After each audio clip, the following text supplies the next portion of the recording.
les mots qui tuent ou les phrases qui tuent et d'autres qui créent. On se retrouve juste après.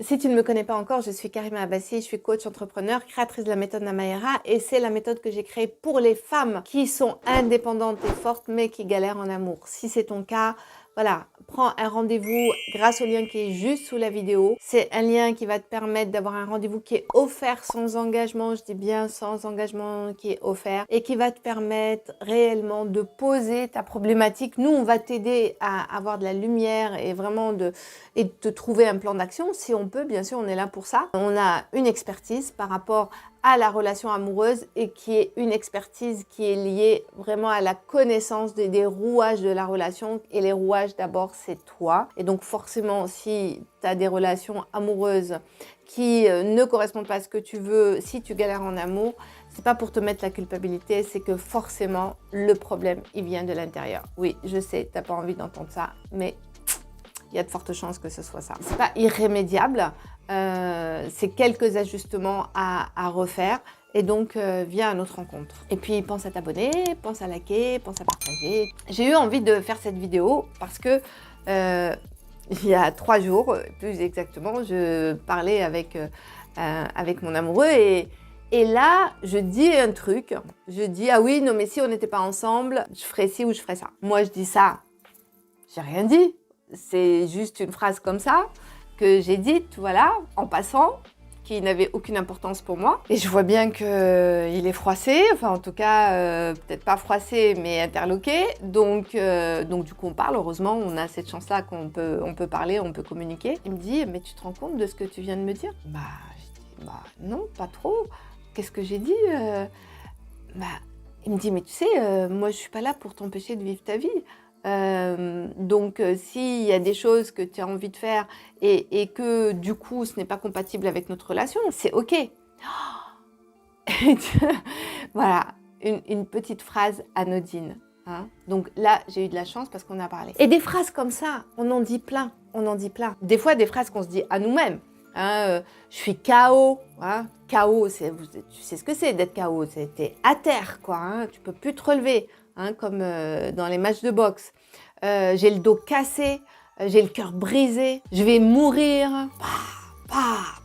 Et là, c'est, pour reprendre une expression hein, qui n'est pas de moi, là, les mots que tu dis, c'est juste de la magie noire, hein, si tu y crois, peu importe, en tout cas, c'est une image. C'est comme si tu t'envoyais de la magie noire, en fait. Tu es juste en train, et en plus, ça a un impact, et ça, c'est prouvé au niveau des neurosciences, les mots.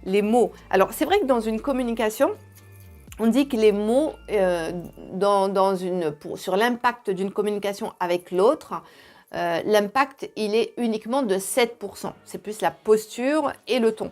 En revanche, quand tu te dis ces mots-là, l'impact, il est à 100%. Parce que tu envoies des messages à ton cerveau. Et là, quand tu envoies des mots comme ça à ton cerveau, c'est tout de suite, tu crées en fait l'hormone du stress qui est le cortisol.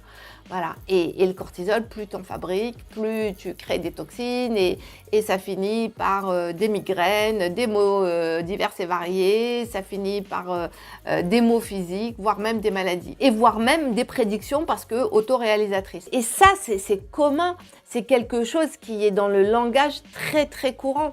Et les mots qu'on dit aux autres, ne serait-ce qu'à même parfois à nos enfants, j'en peux plus de toi, tu serais gentil si. Là, qu'est-ce qu'on est en train de faire? On est en train indirectement de culpabiliser l'autre.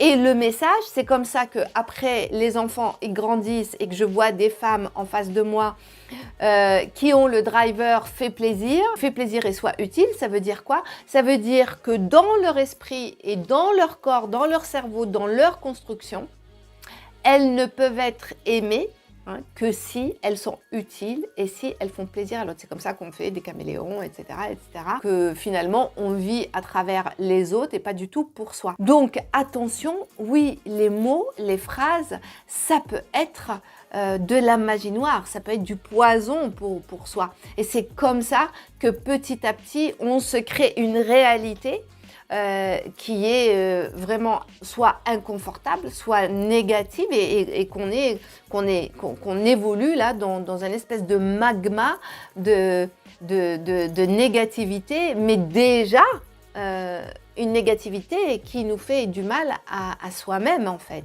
Alors que faire? C'est très simple en fait. Surveille ton langage. Et oui, ça commence par ça. Surveille ton langage. Voilà. Comme disait ma grand-mère, tourne ta langue 7 fois avant de parler. Et le fait de surveiller son langage et de tourner sa langue 7 fois avant de parler, c'est pas que tu t'enlèves de la spontanéité. Ça ne veut pas dire que tu n'es plus authentique. Être authentique ne veut pas dire déverser n'importe quelle parole sur l'autre. Ça ne veut pas dire tout dire et le dire de n'importe comment. Être authentique, c'est être authentique avec ses pensées. Et du coup, quand tu dis une parole comme ça, une parole malheureuse, eh bien, ce qui se passe, c'est que tu n'es pas authentique parce que peut-être que tu aimes terriblement ton enfant ou tu aimes terriblement ton compagnon, mais ce que tu dis ne reflète pas ce que tu ressens. Donc, tu n'es pas authentique. Et c'est exactement pareil. Quand tu es dans une relation, d'accord, que ce soit un début ou comment ça se fait qu'à un moment donné, j'entends aussi, mais pourquoi ça se passait bien et puis du jour au lendemain, il disparaît. L'accumulation de petits mots et de petites phrases du style « tu m'as pas appelé ». Ça, typiquement, qu'est-ce que c'est?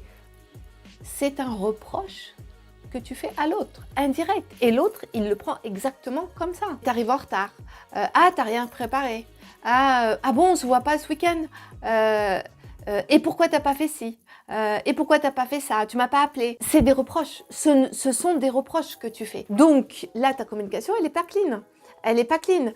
Quand tu utilises le tu qui tue, que tu mets le projecteur sur l'autre en disant oui, t'es comme ci, t'es comme ça, tu t'occupes pas de moi, tu me dis pas que tu m'aimes, tu me montres pas assez, t'es pas assez présent, etc., etc.